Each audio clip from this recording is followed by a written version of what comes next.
Welcome to the Virginia is for Laughers podcast, brought to you by X2 Comedy. If you're looking to get more out of your Shenandoah Valley experience, then this is the podcast for you. You'll meet interesting people, the comedians that perform here, and find out more about what you can do and see. Whether you live here or plan to visit, listen to explore what helps make up our unique slice of heaven. Now here's your host, Dawn Davis Womack. Hello, Laughers. We are thrilled to bring you today's guests, Jeremiah Prophett and Ryan Garst from the duo band Prophett Garst. Their professional quality and laid-back positive assertiveness has given them the opportunity to provide solid jams all over the country, even overseas. They provide their talents and services for your live shows, weddings, parties, genre performance, church worship, live sound, karaoke, DJ service, and more. They can even write songs for specific needs, such as weddings and funerals. While they enjoy playing American folk and blues, they are equipped to cater to the majority of your musical needs. Keeping things smooth and simple, they have found, has led to the best outcome. You can count on them to bring the vibe you're hoping for, and they can't wait to rock out for you. Until then, we're excited to have them both on today's podcast. Welcome, Ryan and Jeremiah. Hey there. How you doing, Dawn? I'm doing good. I'm doing even better that the both of you are here today. This is an exciting time. I got to meet both of you at the Squash Fest last year in Mount Sidney. That's when we first met. And I think your story is so super interesting. And I'd like to just begin with, how did the two of you find each other to make this duo band? Well, that's a very interesting story because I think, Ryan, we first met at JM's, right? Would that be right? Yeah. Where, JM's? Where was that? Where did you say you met? My band, the Jeremiah Prophett Band, was playing a birthday party event at JM's apartment complex in Harrisonburg, Virginia. Okay. And Ryan showed up with his brother. And that's the first time we met because Ryan and I have a bit of an age gap between us, about a decade. Okay. And so Ryan was just a little kid coming to this band that his brother knew. And I guess you can take it from there, can't you, Ryan? Yeah. And so me and Jeremiah met, and then we reconvened at the Gold Crown Billiards. And I remember we just got up on stage one night and just kind of improv a little music. And from that point on, it was, if we were in the same room, we were playing music together. Wow, it's just a natural connection right from the jump. That's great. Oh, that's so nice. So how long have you guys been playing together now as a band? 3 yeers. Does that sound about right, Ryan? Maybe more closer to about 2 years, I'd say. Okay. Somewhere in there, right? Yeah. Yeah, that's good. Well, I went down to Tennessee to audition for The Voice. Oh, I did not know that. How was that? It was fun. It was an experience. Yeah. Ryan was in Tennessee at the time. Okay. So I got in touch with Ryan and he said, well, come on over to the apartment before you head back to Virginia.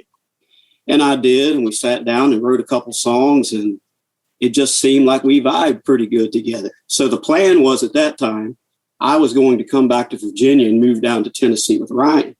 Now, in my waiting to move down to Tennessee with Ryan met a wonderful woman and moved to Virginia. Okay. So and the COVID had hit, so it shut down Nashville. You drive down Broadway at midnight and there's not a person on the street. Oh, gosh. Yeah, so there wasn't anything to do. And that monkey wrench, I'm sure all the listeners are aware of, the COVID monkey wrench. Yes, it changed all of our lives there. And that worked out great now because Ryan actually has a baby now, which he is a new father, and that's a lot too. Oh my gosh.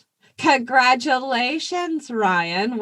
Thank you, Dawn. And it's a lot of inspiration with a new child, of course. And I'm getting to play music every day for him now, and he's loving the music. His favorite band is the Beatles. The Beatles. How old is this young man? 4 months. 4 months, and you can already tell that he loves the Beatles. How can you tell? How does he respond? How do you know that? I put different bands on for him. Yeah. And I feel like he's definitely liking more of the pop and the pop rock. So he likes Michael Jackson. He loves Bruno Mars, the Beatles, just things with bright energy and a lot of harmonies. Is he nodding his head or, Oh yeah, he's trying to sing along. I mean, he can't sing yet, but he's making sounds and Oh gosh. with his lips and everything else. When he loves it for sure. What's his name? What's your baby? Elias Marshall. Elias Marshall. Wow. What's the experience like being a new dad? Is there anything that surprised you? I'm 34 years old. Okay. And I feel like if I would have been 24, it would have been much more surprising. But, it kind of feels right. Well, it definitely feels right, but feels natural, Yeah. Yeah. Congratulations. That's really great. Well, it sounds like you're welcome. It sounds like your son already kind of knows he likes music, which brings me to how I wanted to ask both of you, did you start in music young, or when did each of you figure out I'm a musician? You want to go first, Jeremiah? I remember picking up the guitar at my grandfather's house and trying to play it. And it was a wonderful, horrible noise for my parents. I started, playing recorder in the 3rd grade, and I was always writing. As a very young child, I started writing stories about Superman and Batman, which later turned into poetry, which turned into songs. I picked up the guitar at 14 years old, and the first thing that I ever did with it was write a song. And it's been that path ever since then. But I started with recorder, and then I graduated to saxophone, which I sold to go on spring break. So the only thing I had left was my guitar. And that's what I did. I wrote poems and songs and just took off with my guitar and started traveling and playing. Haven't stopped since then. No. Do you remember how much you sold the saxophone for, and where were you going on spring break? You remember? I sold it for $250, okay. Which was horribly cheap. And we went to Myrtle Beach. Car full of guys rode down to Myrtle Beach and had a good time. Was it worth it selling the saxophone, do you think? No. If I had to do it over again, I would have just gotten a job and made $250. But I miss that saxophone every day. Okay. How about you, Ryan? When did you know you were a musician? I started playing early. I got a guitar when I was 11 for Christmas. And I'd say by the time I was 13, I was already wanting to be on a stage playing. Wow. And it's just been that way ever since. Mm-hmm. Like in the bio was clever, but it says, me and Jeremiah play weddings and funerals and this and that. Jeremiah can attest to this too. We both started in church as well. So we played, I played for my church from the time I was like 12 to maybe 18, 19, something like that. But it's once you know music is part of your life, you just follow the song. You just listen. It's where's the next performance. You don't have to put a lot of thought into it. The next idea, it happens naturally. And so, from school band to church band to, playing for this event or that event. It's like once you're in that circle or you're in that vibe, it's there for life. I love that. You're hitting on something there. A lot of people don't get or talk about too much. So being a musician, it really isn't so much of a choice as it is just who we are. And we just have to roll with it. I mean, we pick up the guitar, we play, we write when the song hits us. We jam when we're in the moment and we're jamming. It's not really a choice. It's just who we are. Who you are in a way of life, it sounds like. That's right. That's exactly right. Oh, I love that. I love your band. And something unique and different about it is, Jeremiah, you play the harmonica in a lot of your shows. When did you learn how to play that instrument? My grandfather is one of the most best harmonica players I've ever heard in my life. Really? And when I was growing up, he could take his harmonica and play Patsy Cline, Woody Guthrie, listen to a song on the radio and play every single note and rhythm to it. It was just absolutely incredible.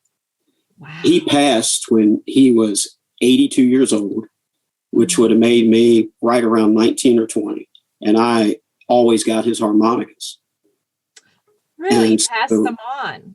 Yes. And so one day I was hanging out with Bill Howard and he threw me one of his old harmonicas. And I said, well, I have a bunch of these back in my bedroom that my grandfather gave me. And from that moment forward, I started putting a harmonica onto a harness and using it with my songs.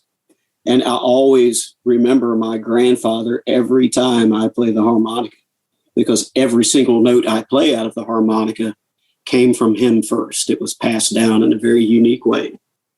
That is so super special. So we need to know his name. What is your grandfather's name?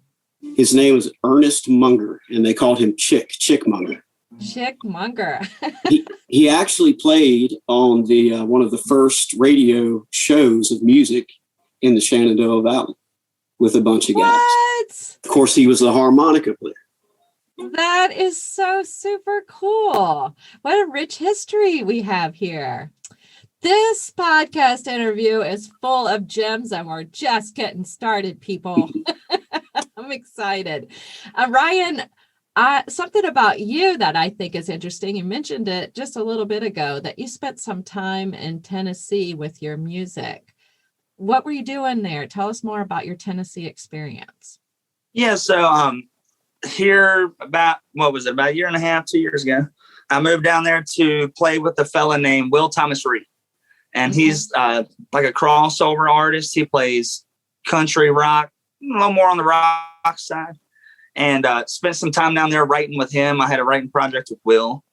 And then it was about 2 months, 3 months living in Tennessee. I met my now buddy, Alex King.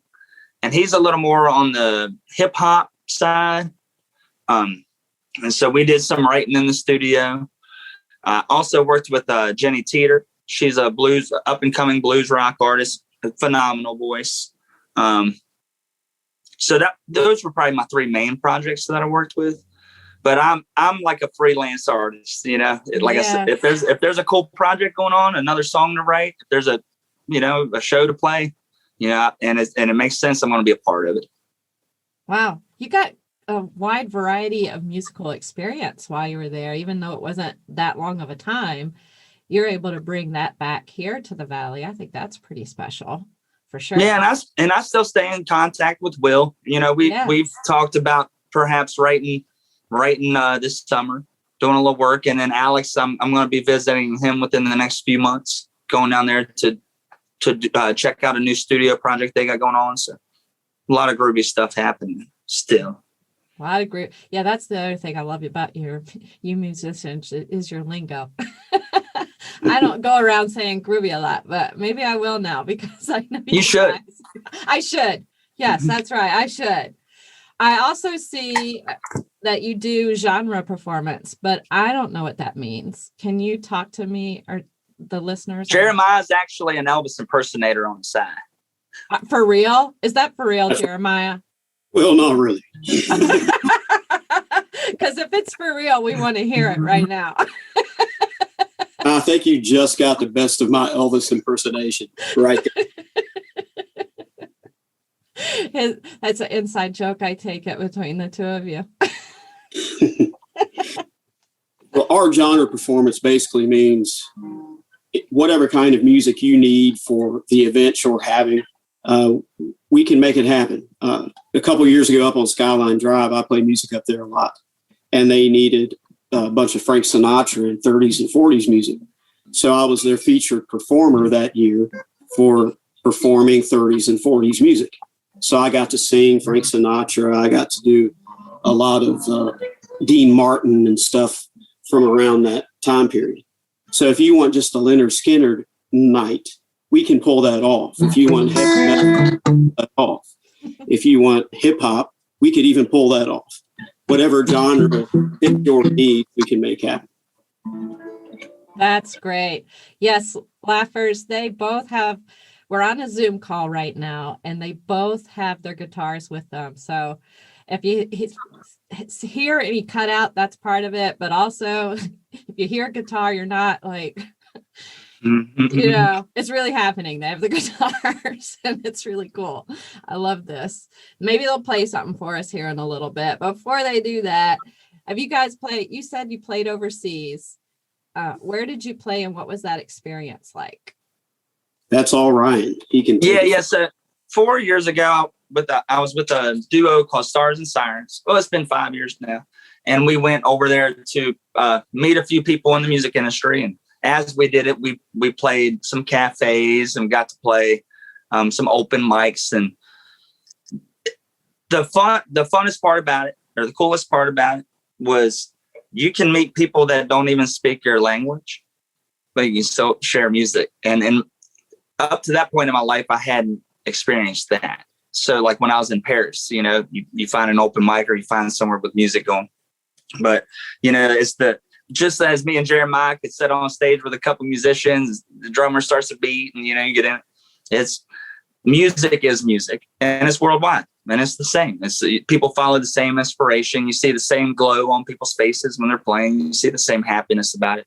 So for me, it was a monumental experience, because I realized how big music was and what I was actually a part of. Yeah, man. Yeah, it's a universal language we can all enjoy. That's very well said. How did that feel for you? It was cool. I'd love to go back sometime, honestly. Yeah. Yeah. The vibes are great in Europe. I mean, I just feel like people are slightly happier.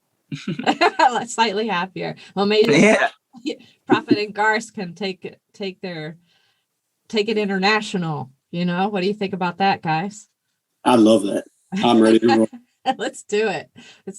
You guys are writers. You write a lot of songs. You write for weddings and funerals too. What goes into that process, and how do you work with people to create those songs? You want to go, Jeremiah? Yeah. Sure. I mean, writing for me happens so spontaneously. When I feel like I need to write a song or write a poem or even the book I'm writing, I have moments where I sit down and I just put pen to paper and it just flows out. And there's not much controlling it once it starts to happen. The biggest thing I find that hinders my writing is not listening to that calling to sit down and actually put it on paper. And when I do that, the melody happens, the chord structure happens. Sometimes it changes. Like if I run it by Ryan and he suggests I use a different chord or maybe change this word here or there, then we start working on something together. But the majority of my writing happens very instantaneously and very spontaneous. So if I don't listen to that urge to sit down and start writing, I'll miss the whole song and it'll never get written. It's a very odd thing. That's a good process. How about you, Ryan? How does it work for you? I feel like my process is similar in some ways, where I do write music myself. Like I write some solo stuff, but the majority of what I write will be with other people. So when I'm in a writing session, I feel like that is one of my better traits. Not to brag on myself, but like one of the better things I got going is that I'll sit in a room with various musicians and various genres, and I kind of go with that co-writer angle. You know, I would throw a suggestion out there, and if it ain't what it needs, then it ain't what it needs. But I really enjoy the co-write. Yeah. And when you work with people on weddings and funerals, do you learn a little bit about them? Do you have like a questionnaire? How does it work when somebody says, "Hey, can you write a song for my wedding?" What would that look like? I like to sit down with the people who are getting married or the people we're doing the service for and just have them tell me their story. Tell us your story. Tell us everything about the in-betweens. And then just take that, meditate on it, think about it, and then write the song according to what they said. There's always a melody in everything. And that's what I love about even this conversation or having any conversation with anybody. There's always a melody to the conversation, a driving force. And if we listen close enough, if we put ourselves into it enough, we pick up on the harmonies to it as well. And we see what is our harmony? Where is our place? What is the melody of their story? What really sticks out? What is the chorus to their story? And you would be surprised to see the look on people's faces when we are able to see something in their lives, in their relationship that they have somehow missed. And when it becomes the chorus to their story, it opens up a whole brand new love for them to share together. It's just an amazing experience. And I love to pass it on to people. I just got goosebumps right there because that just sounds so beautiful. I feel like everybody should hire you guys to write their wedding songs right now. That's really cool. Now, Jeremiah, you mentioned that you're writing a book. Did I hear that correctly? Are you writing a book right now? That is right. It's called From Jeremy to Jeremiah, and it's a sort of like an autobiography. I take it from a third-person perspective, and then I'm going to bring it into first person along the way. So the day I am actually born, and then I gain my awareness to being alive, is when I'll turn it into a first-person narrative. Wow. So I'm about a chapter or two into it. I'm still working on it. Okay, well, when you get it done, you need to let me know so that I can read it. Is that a deal? That's definitely a deal. Okay, cool. You can even like get people to buy the first 1 million copies. That'd be great. That's right. That's right. You guys, I want to talk a little bit about this. You guys play a lot of American folk and blues. I'd like to ask each of you, who are your biggest musical influences from that genre? And I'd like to start with Ryan. Yeah, I'd say from the blues, rock and roll, blues, Americana. Americana's a big umbrella. You know what I mean? It covers so much. But I'm really digging on Marcus King right now, where the blues rock's concerned. He's an incredible, incredible guitar player. Super cool band. For my original influences, Jimi Hendrix, number one, always. Nice. Jimi Hendrix. No, he's boss. He's the man on many levels, but he's the man. Yeah. Yeah. How about you, Jeremiah? The first name that comes to mind is John Prine, because I grew up listening to my parents play John Prine all the time. And so that's a big influence with me. Neil Young is probably my biggest rocker influence. Love his writing, love his guitar playing. Just pretty amazing. And, really, my biggest influences in music these days is a local performer named Joel Delgado. Ryan is a big influence on me with the way he plays lead guitar and the way he can write and help write a song. The way he dips in with this little bits of information just really blows my mind sometimes.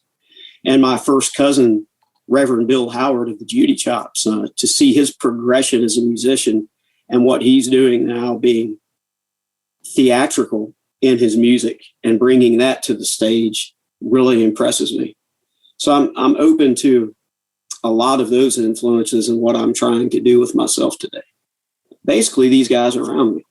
Yeah, I like that a lot. We have a lot of talent here in the Valley, which is pretty amazing. I saw you guys perform on the Virginia Dream Show, and that's a television show with local talent performing on center stage, broadcasted on WHSV TV3 and Facebook, but also on YouTube, right? Yeah, because that's where I saw you, and I saw this song and watched it, and you said it's an original song of yours. It's called Rebel On. I want to know, I think the Laughers would love to know, what is the story behind that song, and how long did it take you to write it? That song was written when I was 15 years old.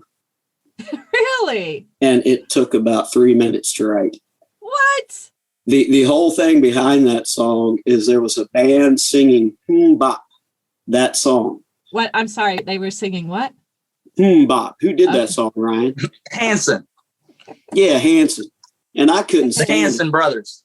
What kind of writing is this? Like, writing music needs to be about some kick butt rock and roll. And I just sat down, and just like I explained earlier, I wrote this song, Rebel On. It's every verse in that song is part of my life experience. Even the part when I make fun of Hanson, who I do not have a problem with these days. I respect him highly. But as like a 15-year-old kid, I was a 15-year-old kid. Your teenage self had a different opinion. That is right. And as a 15-year-old with guitar, Rebel On is everything. That's true. That's true. I love that. See, I knew there was going to be a cool answer behind that question. I want to ask too, what do you guys do a lot, in terms of what you play and services you provide? What do you enjoy most about what you do? Ryan, I'd love to start with you. Improv full band. Improv full band. Yeah. That's probably my favorite part of it. I mean, playing with no boundaries, having fun with it.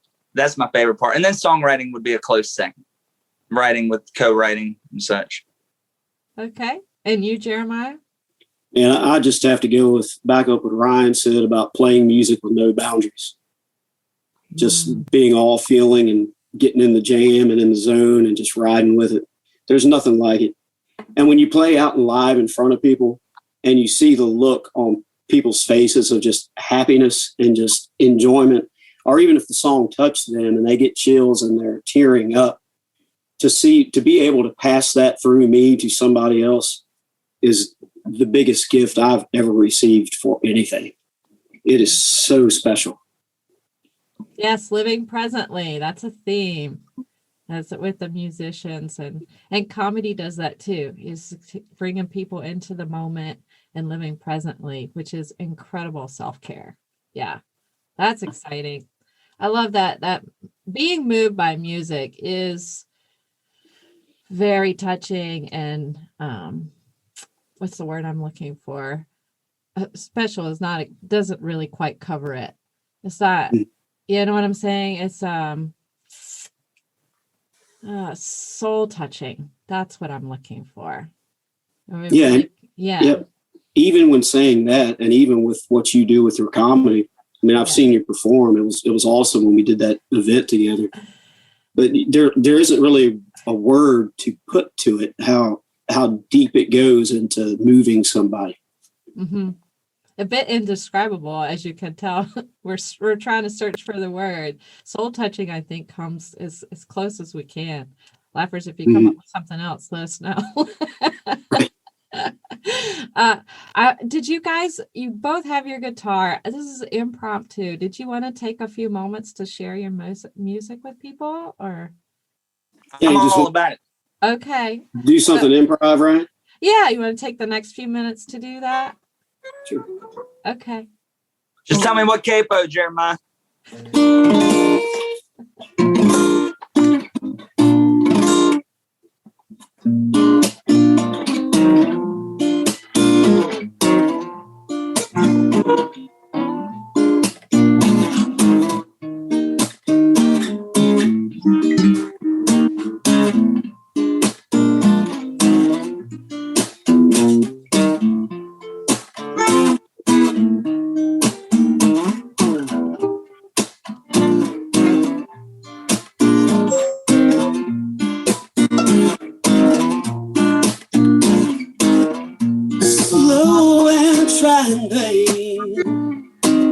Never been around here before. Making my way through the double door.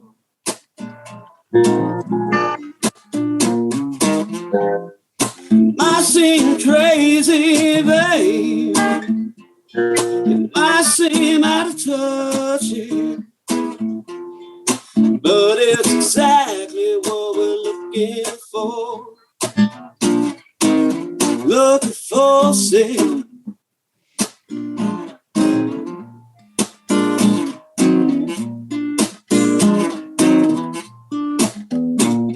You got it right?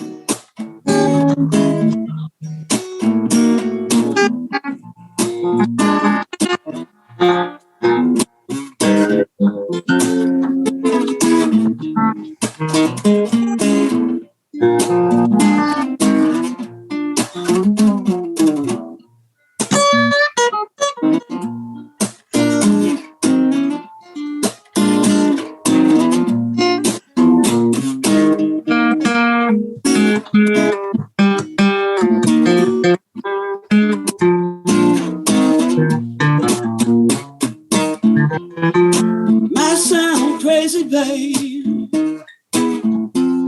It might be wild, yeah.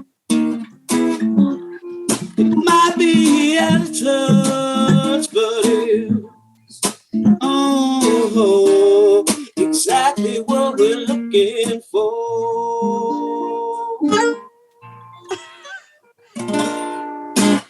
That's awesome. And you guys, that's on a Zoom call, not in a studio. So when you hear it live or from a studio, it's going to be off the chain. That's the first time Ryan have jammed via the internet together. Hey, we've wrote songs while talking though on the phone. We're like, wait, let's just do it now.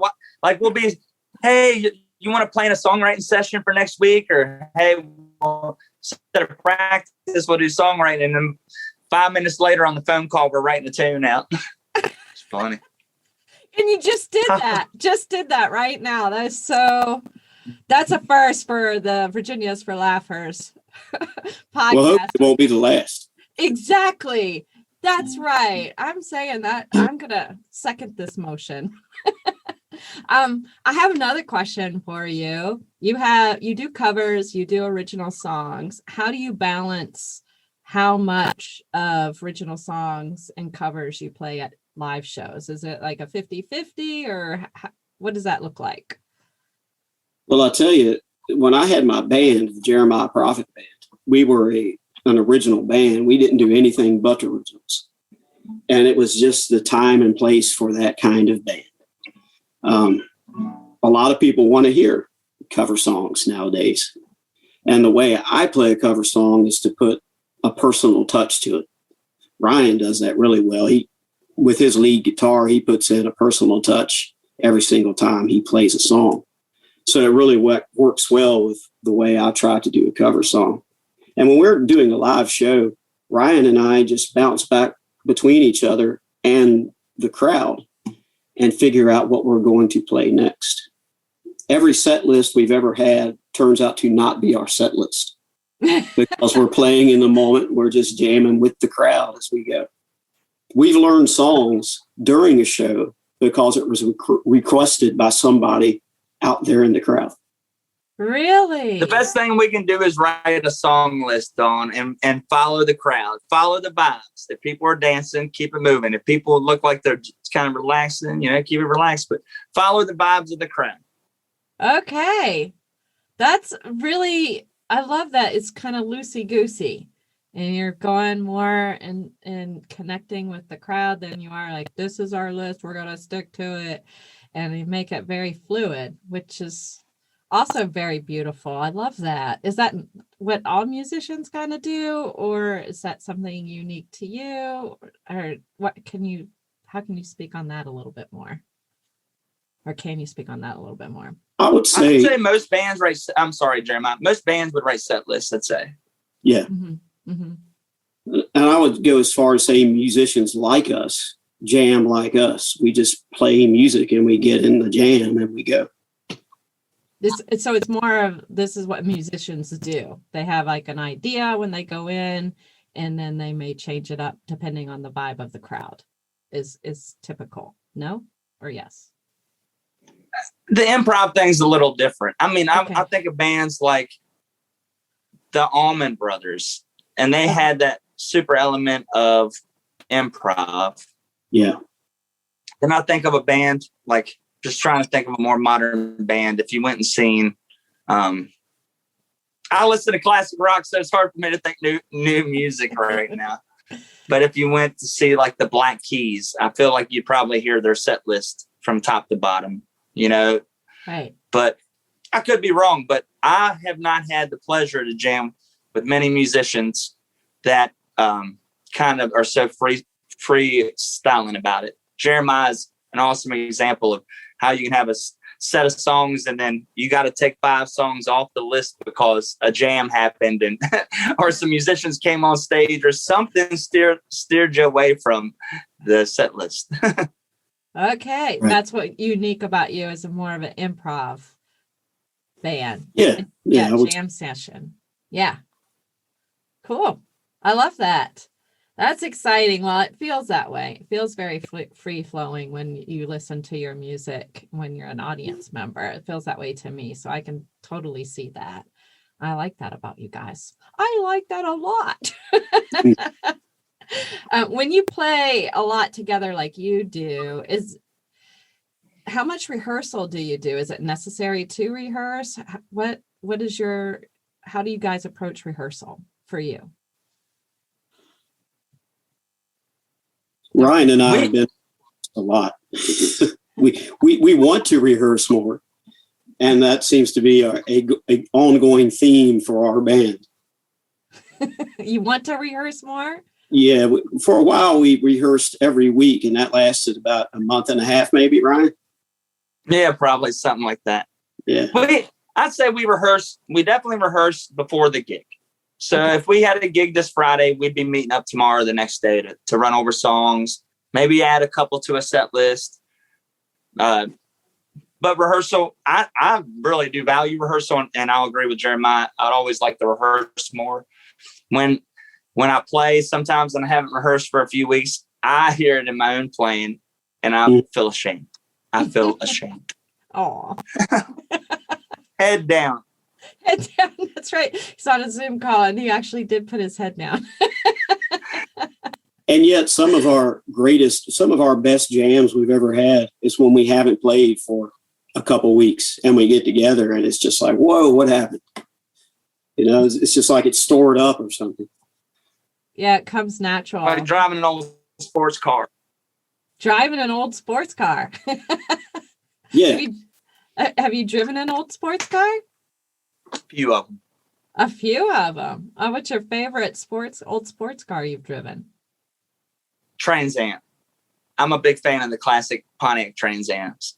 Okay. Was it your car or someone else's? I've owned a few of them. Owned a few of them. Okay. I feel like a lot of fast. All right. If you play music and you like fast riffs, you're going to like fast cars. Think Eddie Van Halen. That's true, right? They go hand in hand. There's something about going fast and hearing fast and singing fast that's just like the ultimate adrenaline rush. So that's definitely one of your interests. That's one of my next questions was, what are your interests outside music? If you answered that, definitely you like these old sports cars. What else do you like? What other interests do you have, Ryan, outside music? I love farming and gardening. That's part of my loves in life. Do you have a farm outside your home? Or I got a garden in the backyard and I got some pumpkins that are about 4 foot around right now in the front yard. The leaves are already like bigger than a tree.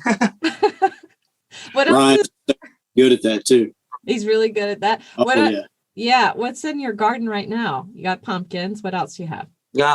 I've got green beans, lima beans, chili peppers, habanero peppers, bell peppers, sweet corn. Did I say tomatoes? No. Nope. I'm looking forward to July 1st. Wink, wink, wink. Wink, wink, wink. July 1st, you mean July 9th? Wink, wink, wink. July 9th. Okay. Yeah. We'll talk about that. How about you, Jeremiah? What are your interests outside music? There's not much outside of music. Of course, I love writing. Yeah. I love theater. Right now, I'm rehearsing for Capulet and Romeo and Juliet at EMU. That'll be in October. And they've written it to the music of the band U2. Really? So, yeah, it's going to be really cool. And what's your role in that? What's your role in that play? Lord Capulet. Oh, you did say that. Sorry. Okay. And how's So that that'll going? be neat. Yeah. It's going great. These two guys who wrote it, who work out at EMU, are pretty exceptional at what they do. And one of my bandmates from another band, Shannon Dove, he's doing a part in the play, and he's the set designer and works out at EMU. So it's going to be a pretty neat thing to watch. Yeah. But anything with theater, anything with art, I love roller coasters. So you can always catch me at Busch Gardens, especially around Halloween time. Love it. Ryan's dead on the money when it's fast and it's furious. And if it involves guitars and rock and roll, you'll find me there. Okay. What's your favorite roller coaster, since you're into roller coasters then? What's your favorite one? Well, the Big Bad Wolf was my favorite one. But see, they took that away. So now I'm going to have to go with the old standard Loch Ness Monster. Okay. That is a good one. I like roller coasters too. I've always been a fan since I was a kid. I'm all about it. I love it. My son. So y'all are down for a trip to Busch Gardens, huh? Yes. Yes. We got to do it. We got to Let's do do it. it. We'll do it. Yeah, And if you go during Halloween, they have like a Halloween theme. okay. So, yeah, it's incredible. I'll have to let my son know about that. He likes roller coasters too, except sometimes, well, lots of times they can be too big for the roller coasters. But the Halloween is a good tip. His wife loves Halloween, and he can fit on some of them. So we should just all go and have a great time. And everybody say amen. Definite amen to that. Amen to that. Yeah. History is a big thing for me too. And that's why being at Busch Gardens is so awesome, because you're there at Jamestown, you're in historic Williamsburg. So much of our story can be found in the right places around there. Love anything to do with history. Have you written any songs about that yet? About history in Virginia, since you mentioned it? Or have you thought about it? I have thought about it. Okay. I did write a song about the town of Elkton. You did? Where I grew up as a young child. I'm living now. And hopefully we can turn it into the Elkton town song. What? Okay, last time I saw you perform was at Elkton Brewery. Did you play it at Elkton Brewery, your Elkton song? I did not. Okay. So I'll have to come out and see you again so I can hear that song. That is right. Maybe One Tribe. That's right. Maybe at One Tribe. That's right. We're going to talk about that here in a second. But before we do, how best, as we wrap up here, how best can people follow you on social media and connect with you? I've got my own personal Instagram at Ryan Garst Music. Me and Jeremiah have a group page. It's prophetandgarst.com. We're going through a few errors on the website right now. There may or may not be an and sign between the Prophett and Garst. Growing pains. It's all good. yeah, but it sounds very vain to tell people go check us out at prophetgarst.com. You'll fix it. And I'll put that We're on. getting there. You're getting there. Me and Jeremiah are about the music. I mean, you got to pull our arms and legs and everything else to get us on social media. My personal belief is that social media is definitely the devil, and it's the devil, and it's the devil. I just deleted my Facebook. So did you really? Yes, I did. So okay, so can't find you there. Okay. According to Ryan, I got on, what is it, Ryan? Instagram? That's what you made me get? Yeah, I kept telling Jeremiah, hey, bro, you got to get an Instagram. I know that I tell you I hate social media, but it's the best way to just put your music up there, little blurbs. And Jeremiah's got like a picture of his cat on his Instagram or something, and a picture of him in his classic bandana photo. And he's got like 7 times more followers than I got already. So like I kept telling Jeremiah, get an Instagram. He's like, yeah, maybe I should. But he had set one up years ago, never touched it. And he's got like 7 times more fame than I got. He's famous. I'm not. Infamous, man. That's what it is. Well, what's your Instagram handle? We need to know that now, Jeremiah. What is it? Or do you know? I don't even know. I mean, this is why I've been telling Ryan, we need to get like a manager or something, an agent to do all this stuff for us, because we can get together and write songs just fine. It's everything else on the side that takes a minute. I just heard, I think probably my first laugh snort on the podcast. It's cracking me up. It's like Jeremiah's looking for his phone to figure out what his Instagram handle is. That's right. We'll give him a minute to look it up, but I'll look it up and make sure we put that in the show notes for you. So let's see if he figures it out. While he does, laughers, you can also catch Jeremiah and Ryan, Prophett and Garst Band live this summer at the Outdoor Summer Fun Series at One Tribe Farm in Mount Sidney, where you can also enjoy fresh off the farm food prepared by Chef Jordan and an X2 comedy show. We will be sure to put all that info in the show notes, along with their contact information, including which months they'll be performing at One Tribe Farm with the ticket links. And did you find your Insta there? It is JPRPHTT22. There it is. You've heard it there. Again, we'll put that in the show notes. And thank you so much, Jeremiah and Ryan. This was super fun. I loved our time together and learning more about you too.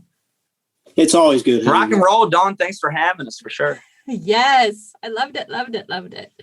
And lastly, and most importantly, thanks for tuning in, Laughers. Out of all the podcasts out there, you picked us, and we think that's pretty darn special, just like you.